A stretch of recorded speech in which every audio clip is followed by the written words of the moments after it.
Today is Chapter 1, Section 2. We're going to be talking about the algebraic limits of continuity.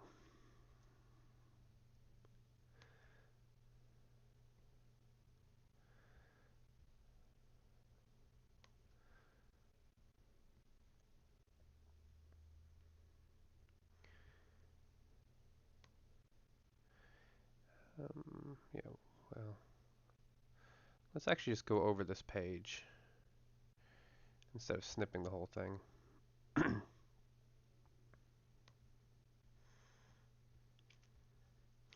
Alrighty, so starting from the top, we've got the algebraic limits. So let's consider the function f of x equal to x, which is this one.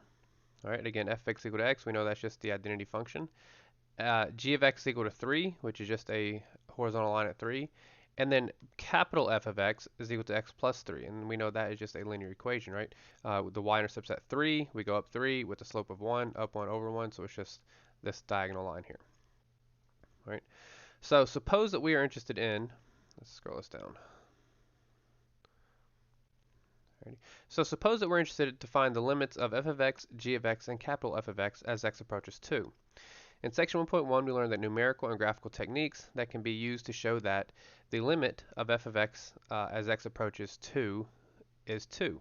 Okay, so here's f of x as we approach 2 from the left side, we get to 2, and as we approach 2 from the right side, we get to 2. We know that the limit as x approaches 2 of g of x is 3 because, well, it's just 3, right? Like there's nothing else. And then we can see that the capital F of x, as we approach 2 from the left side, we end up going to 5. And as we approach from the right side, we end up going to 5. Okay. So these techniques work for any value of a in the limit as x approaches a of f of x. For example, if we choose a is equal to -1, we can compute the following limits. So we choose -1, we get these following limits. All right. From this observation of just these three limits, we're going to make some statements. Okay, so one statement is for any real number a, so again, just any number, doesn't matter, as long as it's a real number a, the limit as x approaches that a of x, of just a normal x function, is going to be equal to a, right? And of course, we've seen that. Limit as x approaches 2 of f of x equal to 2. Limit as x approaches -1 of f of x equal to -1. Okay, so we see that. For any real number a of the limit as x approaches a of 3 is equal to 3. So it doesn't matter what number a we choose, we're still going to get 3. Of course, we see that in both cases because it is simply just a horizontal line. So recalling that f of x is equal to f of x plus g of x, okay, we see that. I don't know if I actually said that, but yeah, we see that f of x and, let's go up. So the f of x is x, g of x is 3. If we add them two together, we have f of x plus g of x is equal to 3. What did I say equals equal to 3? I'm sorry, f of x plus g of x equal to x plus 3. Sorry, as equal to x plus 3. Okay, so anyways, down to the third point we can kind of make is that for any real number a, as the limit approaches, that a value of x plus 3, we end up getting a plus 3. Okay, so these are just broad ideas that we've come up with just from those three functions. Okay, it's not a catch-all yet, but it's just a broad generalization. Okay, this is going to help us get to these limit properties, and limit properties will definitely get snipped.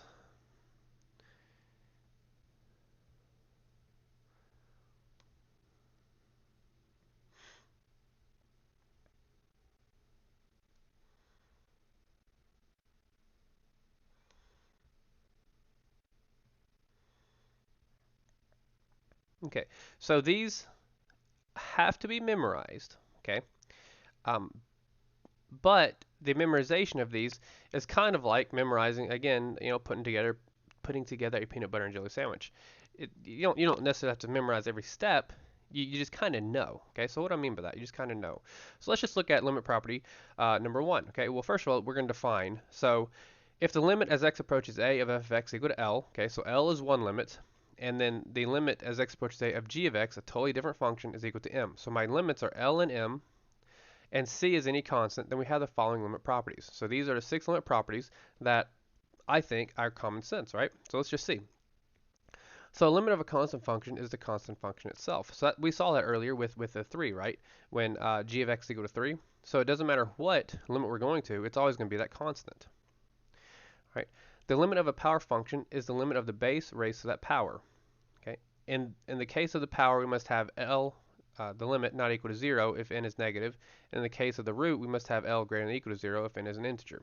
So all this is saying is we're just following our basic rules to make sure that we don't end up having, well, in this particular case, imaginary numbers. Okay? So let's just look at what this says. This looks like a doozy. Okay? So if we have the limit as x approaches a of some function raised to the nth power, all right, that's the same thing as saying the nth power of that function or the limit raised to the nth power. That's really it. We're just taking the limit raised to the nth power. All right, and on the other side, if we have the nth root, okay, so the nth root of some function would be the same thing as the nth root of that limit of the function is equal to the nth root of the limit. Okay, now this idea looks kind of let's see what's the word, intimidating, but it's really not. And we'll see what more here in a little bit. Okay, and then these I think are a lot easier to understand.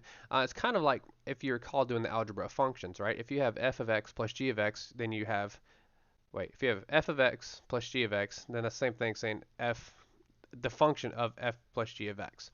All right, same thing here. So if we have the limit as x approaches a of f of x plus g of x, then we can essentially split that up and say the limit of f of x plus the limit of g of x. All right, or in other words, the limits will be L plus or minus M. I didn't say minus, I guess, but these are plus. This is for addition and subtraction. For multiplication, kind of the same thing, right? So if we have the limit as x approaches a of f of x times g of x, well, we can split that up and say the limit as x approaches a of f of x times the limit of x of times the limit as x approaches a of g of x, and that's the same thing as the limit L times the limit M multiplied together. Okay, so if we're multiplying here, we multiply our limits. If we're adding or subtracting, we are adding or subtracting. So it follows that if we're dividing, then we're going to be dividing our limit. And again, we have to be mindful of our rule that we cannot divide by 0. And then the last one is the limit of a constant times a function is the constant times times the limit of the function. I'm sorry, I'm so tongue-tied this morning. But that makes sense, right? So if we have the limit as x approaches a of some constant times a function, then we can simply say that that is the constant times the limit, or what I just said, the constant times the limit. Okay. So again, these 6 properties, they're obviously new. There's lots of writing, there's lots of notation, but it's something that you pretty much kind of already know. Okay, it's just put into writing now.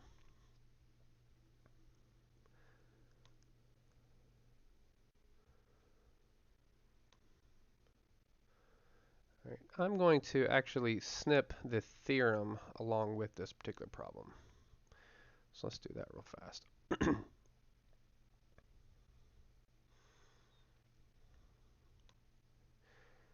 It does say the result of it, but we're going to not necessarily say skip ahead, but I think well, all right, let's just start writing, see what happens. Alrighty, so here's why I snipped the theorem ahead of time, right? So the textbook, and we'll just go ahead and actually put that up.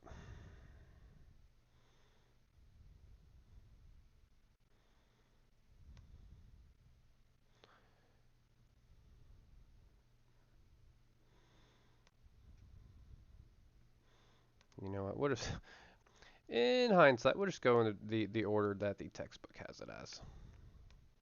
Alright. So example 1, if we use the limit property to find the limit as x approaches 4 of x squared minus 3x plus 7. So what the textbook is starting out here doing is showing you the limit properties that we saw earlier, right? So what we're doing is, in this particular case, we're looking at limit property 2. We're just going to plug in the 4 into x squared, right? So 4 squared is 16, and we see that here. We're going to plug in the 4 into the second one, which is a negative 3. So negative 3 times 4 is negative 12. And then, of course, if you plug in the 4 into 7, you simply get 7. Okay, so I was going to try and jump ahead because this theorem is obviously a lot simpler. Instead of doing all three of these, okay, notice how down here in the end, in order to find this limit, we just simply do 16 minus 12 plus 7 is equal to 11, which is 16 minus 12 plus 7 is equal to 11. So it appears what we can just simply do is for any rational function f with a in the domain, big deal. Let's underline that. With a in the domain. You know what? Let's just underline of f too, huh? Oh, Sherman. Let's try that again. There we go. All right, so for any rational function f with a in the domain of f, then the limit as x approaches a of f of x is equal to f of a. So what I was going to try and do simply is just, we can simply just plug this 4 into this function here, and we would end up with the solution, the limit being 11. Okay, so this theorem, all we really have to do, as long as a is in the domain of f, we can just simply find f of a.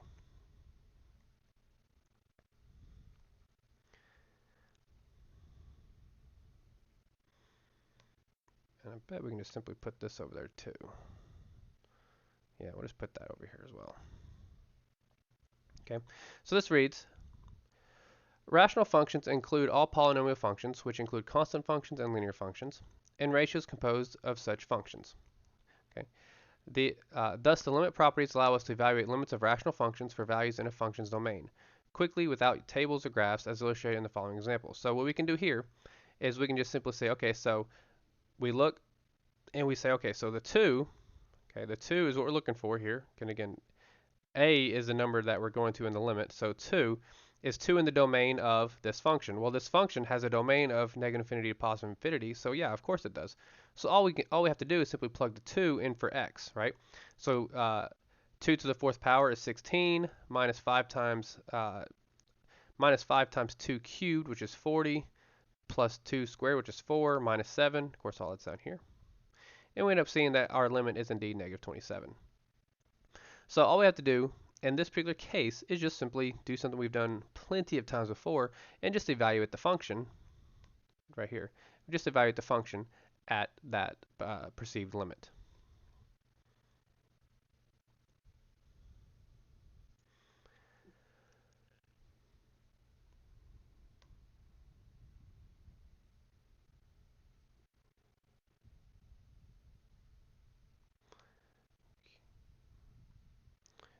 I think we can just go ahead and snip that. It's pretty simple arithmetic.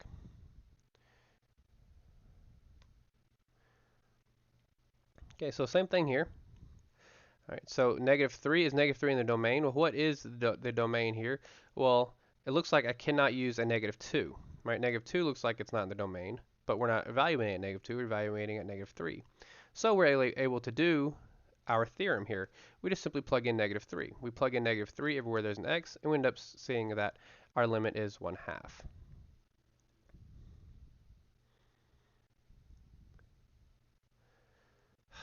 Example 4, much the same. Do I have room there? Yeah, I do. Let me scoot some stuff around. I don't want to give these problems their own page.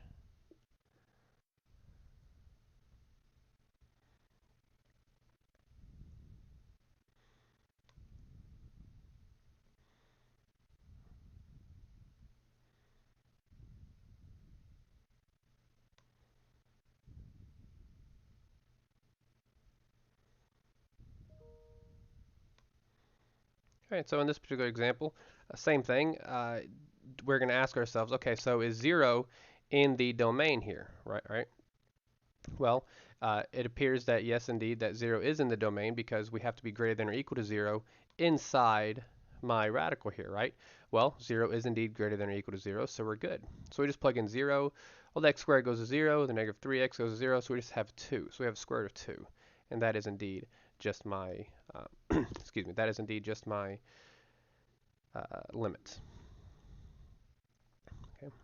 Example 5, not so easily done. Unfortunately. Actually, I take that back. It's actually, maybe not as easily done, but still pretty easily done. Okay, so there are two ways to go about doing this. Right, we can do this algebraic. Well, we could do this doing the left-handed and right-handed limit.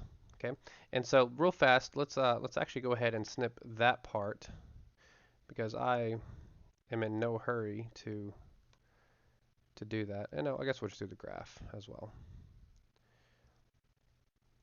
Okay, so before we begin, let's look at this. So it's the example reads, let r of x equal to x squared minus x minus 12 all over x plus 3. Okay, now we want to find the limit as x approaches negative 3. Well, looking here, negative 3 is not in the domain, right? The domain of example 5, let's write that down. The domain of R, let's fix that D a little bit. The domain of R is, looks like from negative infinity to 3, I'm sorry, to negative 3,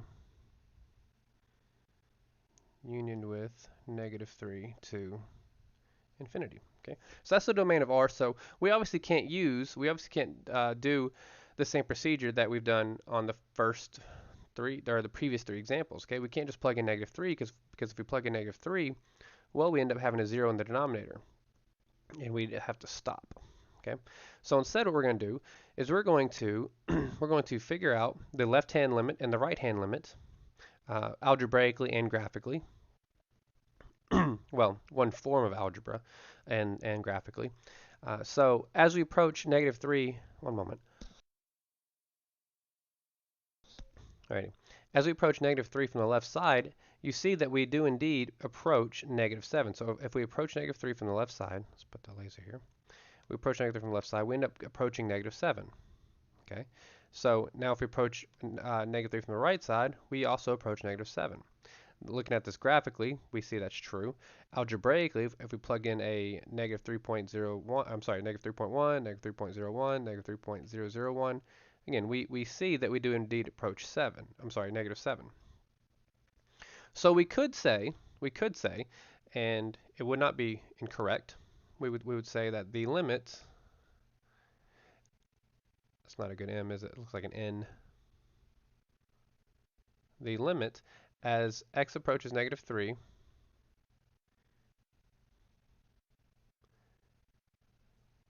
of r of x is equal to negative 7. Okay, and that is correct. All right, but I assume, mainly because, obviously I don't like doing this as well, right? I snipped this chart because I didn't feel like plugging in negative 3.1, negative 3.01, negative 3.001, and same thing down here. Okay, now I didn't feel like doing that. I could have graphed it. There's nothing wrong with that. But there's another way, and a better way, in my opinion, to figure out the limit here, and we will figure it out algebraically. So what we're going to do is we're going to have to harp back to the factoring, the factoring portion of it, right? So if you recall, well, not necessarily recall, but all those algebraic manipulations you did leading up to this class, that many of your peers might have been like, when are we ever going to use this stuff? Well, this is why we have to learn all that stuff. We go through 13 years of math to get to this. Ain't that crazy? But mainly because we're rehashing 8th grade. But I'll digress there. So what we're going to do is we're going to factor the numerator. So the numerator factors into x plus 3 and x minus 4.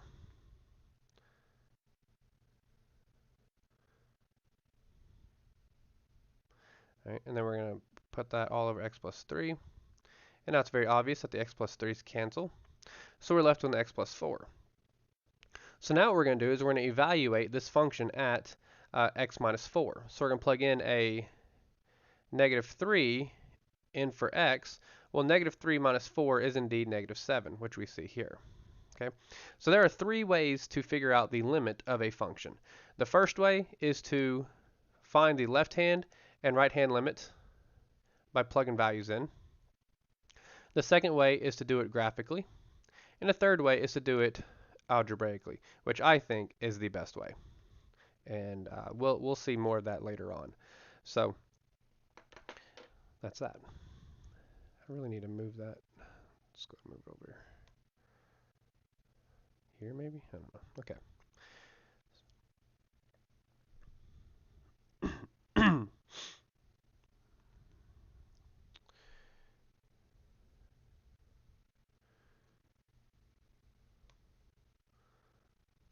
Oh, it is a good one.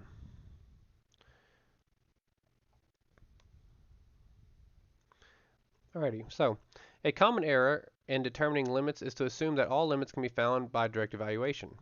Students may attempt to find the limit of a function like the one in example 5, get a 0 in the denominator, and then mistakenly conclude that the limit does not exist. Okay, so what that's saying is remember how I started out saying, okay, so let's plug in the negative 3, right? We plug in negative 3, in the denominator we have negative 3 plus 3, and we get 0. So we would say, oh, it doesn't exist. All right, that's what that sentence is saying. Remember, finding a limit as x approaches a focuses on x close to a, not at a. Okay, recall that from chapter 1, section 1. We're getting close to a from the left-hand side and the right-hand side, not necessarily a. Example 5 shows a function may not be defined at a certain a value, but its limit still exists. The limit properties can also be used to evaluate limits of rational functions as x approaches infinity. Okay, so remember how I said all those cool little tricks we did leading up to this particular course? You know, it seemed mundane at the time, but we're going to use them now. Well, here's a good example, right? So if we were to simply look at this particular problem and let's do the algebra here. Okay, so let's go ahead and evaluate this limit at infinity. Okay, so I mean, is infinity in the domain? Well, there's some philosophy behind that, but we won't talk about that now. Instead, let's do this. Let's do something crazy. Let's say infinity squared plus 4 times infinity minus 5 all over 2 times infinity squared plus x, or I'm sorry, plus infinity plus 1. Okay, we're just going to do something crazy here. All right, I'll spend a lot more time writing that than I should have because starting out right now, what is infinity squared? Well, it's going to be infinity. We're getting pretty big pretty fast. And then 4 times infinity, it's also going to infinity, but not as fast as infinity squared. And then minus 5, nobody cares about minus 5. Okay, when we talk about infinities, 5s are nothing. Same thing down here. So it looks like 2 times infinity squared. Okay, so that's, again, going to infinity pretty fast. Matter of fact, faster than any of these, right? And then, of course, plus infinity, which is still going slower than this. So really what I did was nothing. I literally did nothing here. I went nowhere. Okay, so instead, we're going to do something a little bit different. Okay, in in section 1, we saw that if we have some limit as x approaches infinity of some number k over x, okay, then we know that that's just going to be 0. Okay, we came to that conclusion in section 1, which makes sense, right? So k is some constant, doesn't matter what it is. It could be a trillion, it doesn't matter.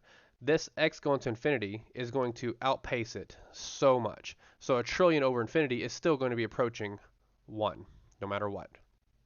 Okay, so using what we know there, let's instead manipulate this particular equation into something a little more manageable. So we're going to have x squared plus 4x minus 5 all over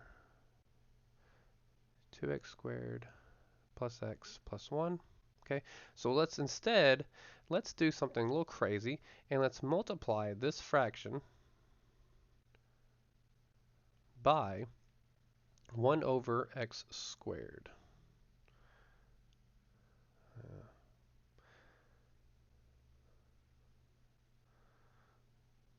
Over 1 over x squared.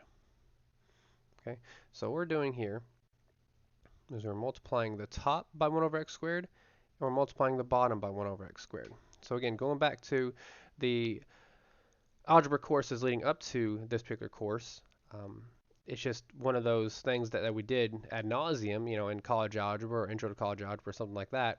But we're using it now to manipulate an equation into something more manageable. Okay. Well, if we multiply both, oh yeah, that's another thing.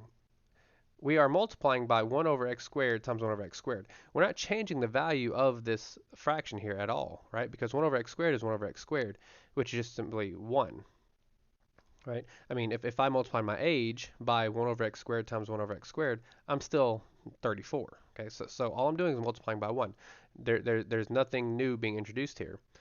All right, so anyways, so if we multiply 1 over x squared, well, then we end up with a 1. All right, so again, well, let's see. The white kind of falls away. You know, we just kind of distribute. Okay, remember, we're going to distribute. So the first distribution, 1 over x squared times x squared, that's just going to be a 1. The second one is going to be a 4 over x, or plus 4 over x. And then the last one's going to be a minus 5 over x squared. And then down here, we're going to have a 2 plus, looks like 1 over x, and then plus 1 over x squared. Okay. So we did something. We tried to do something a little clever there. We can say that these two equate, or these two fractions here are equivalent to one another, right? It's just that the second one is 1 over x squared version of my original one. So now let's examine the limits like we did earlier, you know, where we plugged infinity in. So if we plugged in infinity everywhere where there's an x, okay, well, the 4 over infinity, as we see in the yellow, as we will turn to 0. This will turn to 0 a lot faster, 5 over infinity squared. This will turn to 0, and this will turn to 0. So we end up having 1/2. Okay, so 1/2 is going to be my limit. Interesting, right? A little fun, a little bit of manipulation, but I found my limit as I approached infinity. Right? And maybe let's actually put that in green. 1/2 is the limit.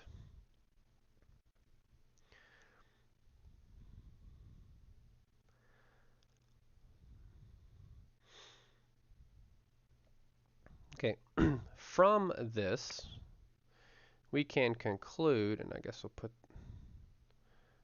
well, that's not hard. Let's put that there too. From the previous example, we can conclude the following limit properties.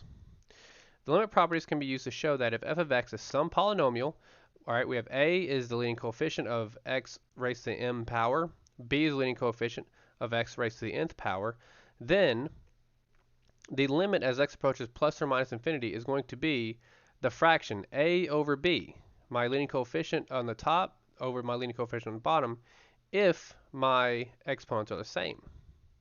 Okay, we've kind of done something with this before when we talked about horizontal asymptotes, where we looked at the exponent of the leading coefficient and we determined that, okay, we have a horizontal asymptote, no horizontal asymptote exists, or if we have a oh shoot, I forgot the third one. I don't know, I forgot. But we did something like that before. We're looking at leading coefficients as well as the exponents. Okay. Well, if m is equal to n, if my exponents are equal to one another, then it's just the fraction of my two leading coefficients, which conveniently we see that x squared, my exponents are indeed the same, so it's just going to be the fraction of my leading exponents. So it'd be a 1x squared over 2x squared, so 1 over 2, which is 1/2. Okay, so we determined that. All right, well, the limit as x approaches infinity of f of x is equal to 0 if my numerator has a smaller exponent than my denominator, right? So if on the previous example, if this was a 3, the x squared is on top and 2x cubed on bottom, right? Well, then we would be approaching 0 as the limit. And if m is greater than n, so if my numerator is larger than my denominator, then the limit does not exist, right? So now let's look at example 7. Example 7 is pretty darn easy, but I'll say that might be a little tricky, okay? So we'll read it out. So find the limit as h approaches 0 of 3x squared plus 3xh plus h squared, right? Well, we're just evaluating where h is equal to 0. Well, here's an h, it goes to 0. Here's an h, it goes to 0. So we're just left with 3x squared, and of course we see that down here. Okay. I think that's a pretty simple problem.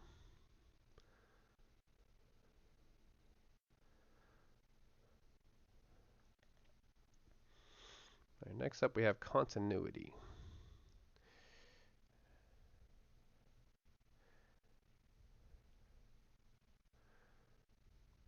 All right, so when we talk about continuity, don't confuse it with limits. Okay, well, I'll expand on that a little bit further here in a moment.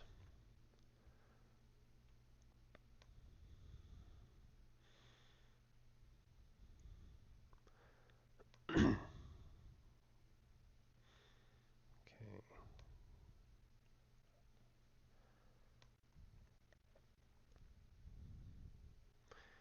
Alrighty, continuity.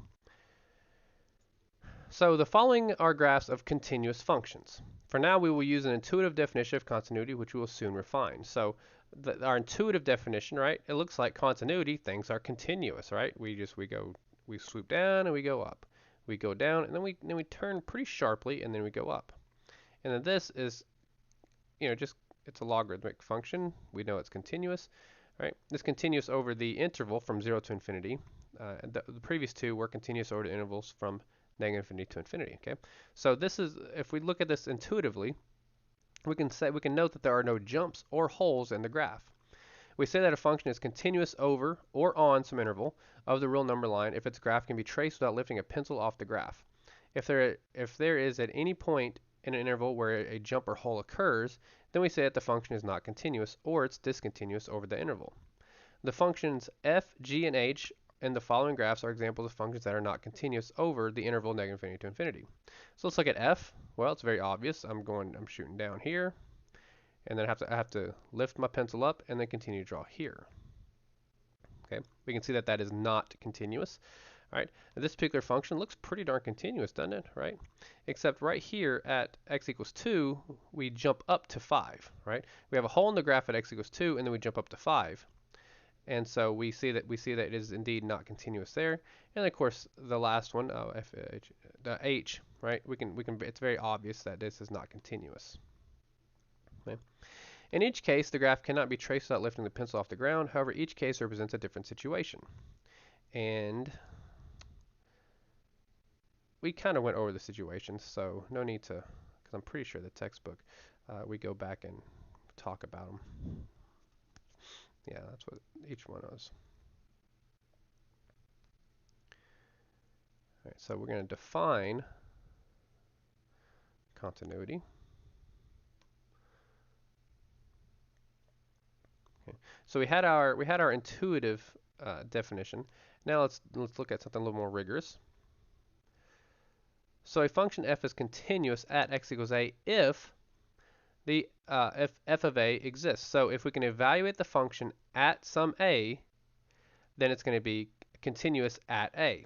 Makes sense, right? These next two go hand in hand. So if the limit as x approaches a of f of x exists, and that limit is equal to f of a, right? If we can satisfy all three of these, then we can say that a function is continuous over the open interval I if it's continuous at each point a in I. Okay, so I again is just something we're calling the interval. If f is not continuous at x equals a, we say that f is discontinuous or has discontinuity at x equals a. We can define continuity at the endpoint of a closed interval by allowing for one-sided limits. Instead of a general limit in part B of the definition of the continuity, so the general definition there, for example, the function f of x equal to the square root of x is continuous over the interval from 0 to infinity, including 0, not, including 0. Since f of 0 is equal to the square root of 0, which is 0, the right-handed limit as x approaches 0 from the right side is equal to 0, and we have that the limit is equal to 0. Okay, so real fast, let's go back over these real quickly. Okay, so just to really kind of pound this in, we're talking simply about the function being continuous at a point. Okay, not generalizing like we did here, saying, oh, what's discontinuous right here? So this graph is discontinuous, this graph is discontinuous, this graph is discontinuous. Okay, they are discontinuous at those points. So it's discontinuous at 3, this is discontinuous at 2, and this is discontinuous at 1. Okay, but but these three graphs are continuous literally everywhere else. So we're trying to figure out continuity at a point, and that's what this definition is saying. So a function f is continuous at some point a if the function at a exists, like I mentioned, and b and c if the limit exists at a and that limit is the same value of the function at a. Okay, so I don't know if I'm not entirely sure if I um, said that in better words, but I tried. You know, I think this is just another one where I can just snip the whole thing.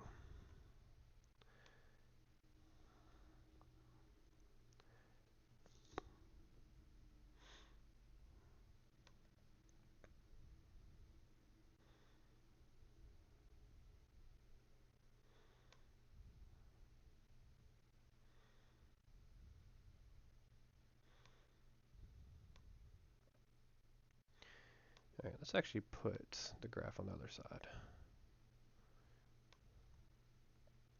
Alrighty, so example 8. So determine whether the function given by f of x equal 2x plus 4 is continuous at x equals 4. Okay, so what I was saying is the function, I mean this particular function is a linear function, so it's going to be continuous.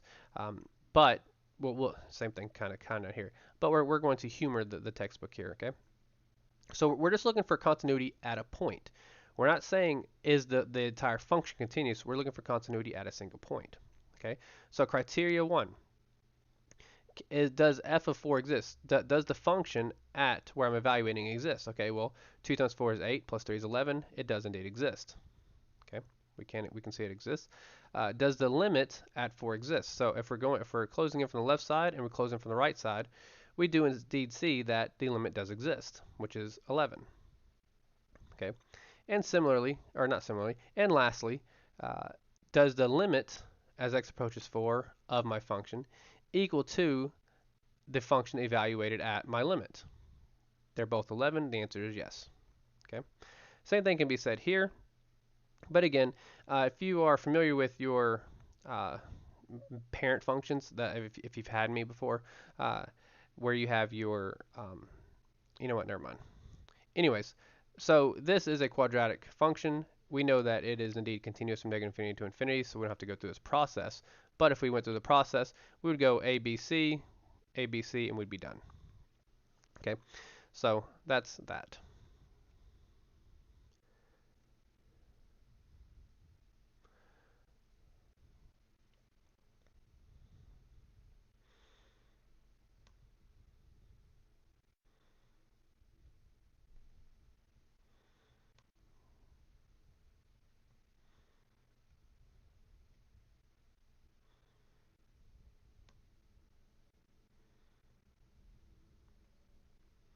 All right, so let's try this one out here.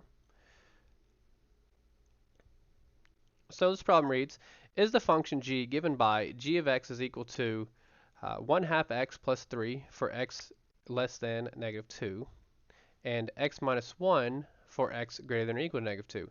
Is it continuous at negative 2? Why or why not? Okay, so what we're going to do is we're first going to evaluate at negative 2. Okay, so what is f of negative 2? So let's mark this as a, right? A being, we're going to go A, B, C like this. Okay, so a is x of negative 2, so we're going to say what is g of negative 2? Well, g of negative 2, if I plug in negative 2, we're going to be looking at this function in the piecewise function? Well, negative 2 minus 1 is negative 3.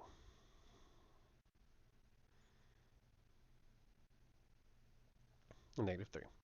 Okay. Next, we're going to find the left hand and right hand limit here. Let's make the graph a little bit larger. All right, so at negative 2, as we approach negative 2 from the left side, we are going up to what looks like 2, positive 2. So as we approach negative 2 from the left side, we go to positive 2.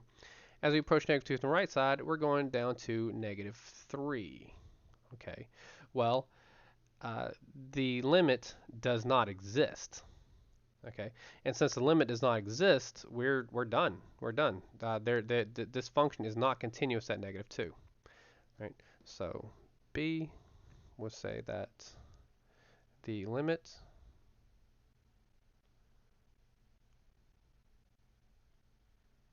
does not exist. Whatever. Does not exist. Okay. Well, that was example 10. That was pretty easy.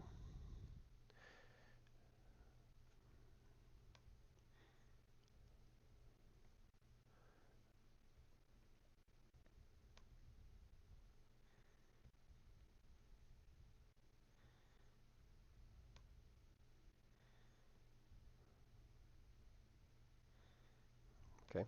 So this should also be pretty easy for you to see, at least from the graph. Okay, but we'll do it the same way we did example 10. So we're going to start with A. Okay, so it's asking, is the function f, capital F, given by what we see there, continuous at x equals 4, why or why not? Okay, well, when x equals 4, okay, capital F of x, capital X of 4 is going to be equal to 7. Okay, and then B, all right, it's obvious that, you know, this is also not a continuous graph by just looking at it. As we approach 4 from the left side, we are approaching positive 8, right? And as we approach from the right side, we're also approaching positive 8. Okay, so we can say that the limit here, so the limit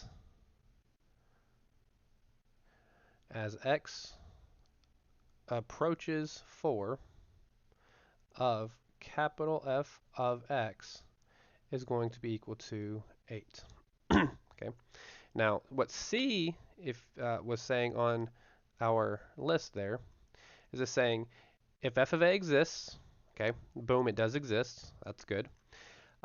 Does the limit at that value exist? And in our particular case, yes, it does exist. And lastly, do they equal to each other? Do they equal to each other? Okay.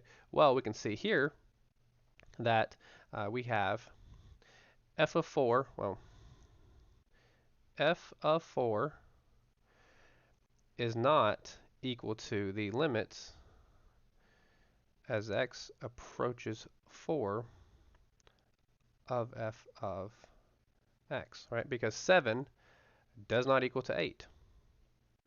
So we say that it is not continuous. This particular example, we are not continuous at x is equal to 4.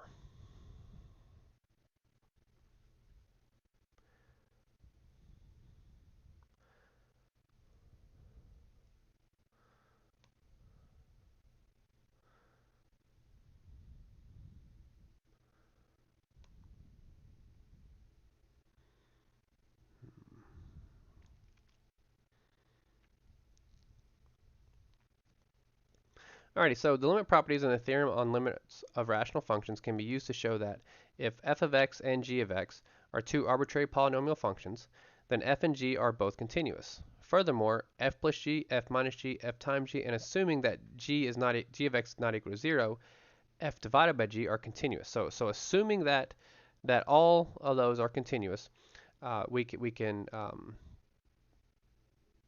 use the limit properties to show that for for an integer greater than 1, the nth root of my function is continuous provided that f of x is greater than or equal to 0 when n is even. So provided we are looking at square roots, fourth roots, so on and so forth, right? So is the function g given by g okay, so I probably snipped off continuous. Yeah, I did.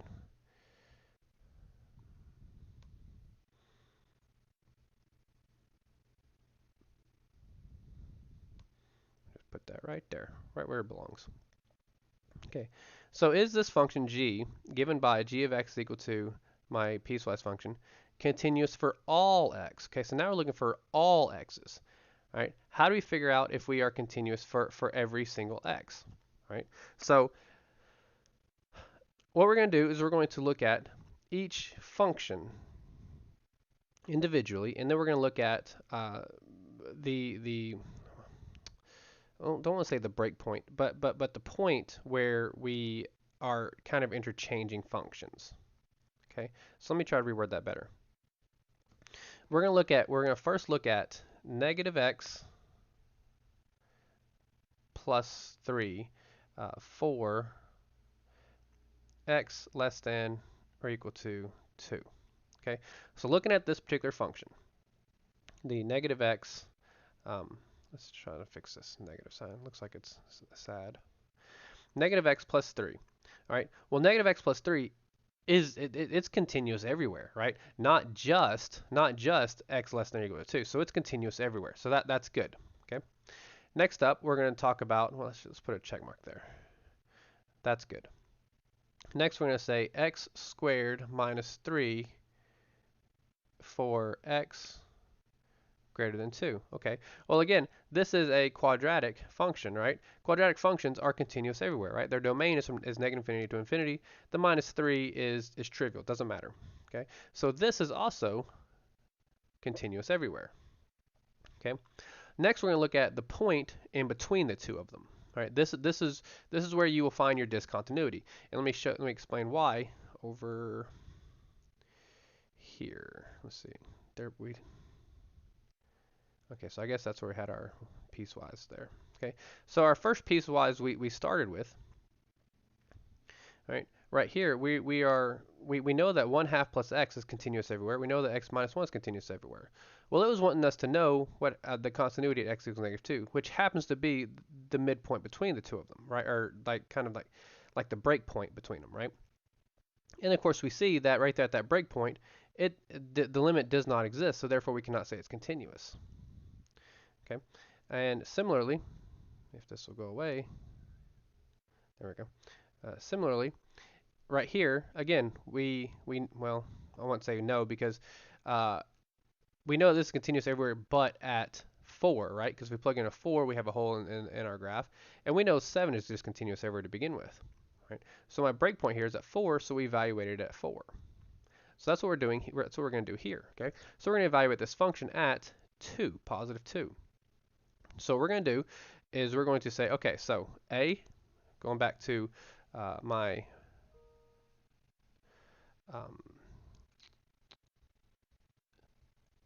definition of continuity, we're going to do A, B, C. Okay, so A, does f of 2 exist? Or I'm sorry, does g of 2? Got ahead of myself. Okay, so G, capital G of 2.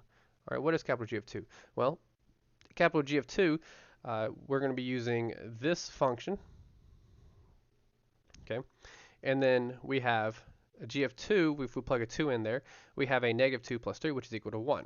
Okay, so that's going to be equal to 1. 1. Okay, next we're going to say, okay, so does this function, does its limit exist?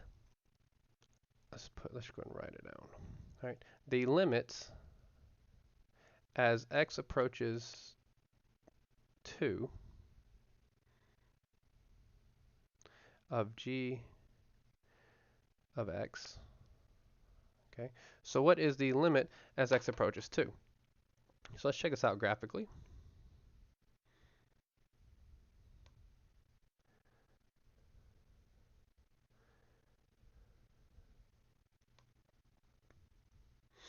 Okay, so looking at this graphically, we see that, all right, so as we approach 2 from the left side, it looks like we're going down to, well, it looks like down to 1. As we approach 2 from the right side, it looks like we're also going down to 1. Okay, so that's pretty easy.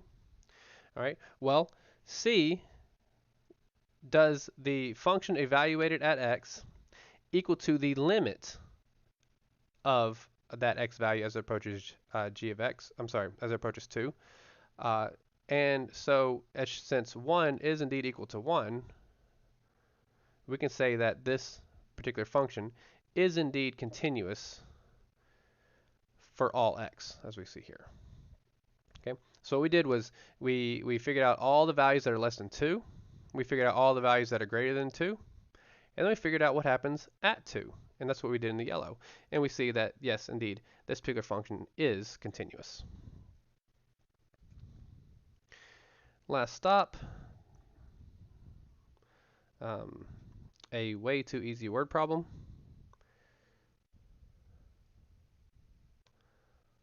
We're just going to snip this whole thing because it's so freaking easy.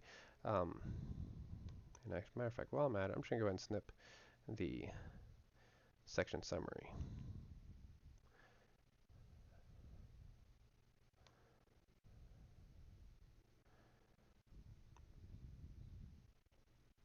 This is the first time I've taught applied calculus at this college, and I actually really like the section summary provided by this textbook. It's very nice. Okay, anyways, back to our problem. So, I mean, I guess again it's just so easy, but example 13, the business of price breaks. So, Righteous Rocks sells decorative landscape rocks in bulk quantities. For quantities up to and including 500 pounds, the company charges $2.50 per pound. For quantities over 500 pounds, it charges $2 per pound. The price function can be stated as a piecewise function we see here, where P is the price in dollars X and quantity in pound, and X is the quantity in pounds. And is P continuous at 500? Why or why not? Well, look, we go up here. Never mind that the function can be evaluated at 500. Does the limit exist at 500? Well, as we approach from the left side, it looks like we're approaching 1250, and as we approach from the right side, it looks like we're approaching 1000. Okay, since these two do not line up, the limit does not exist. Therefore, this particular function is not continuous. And then here's a section summary, and that concludes today's lecture.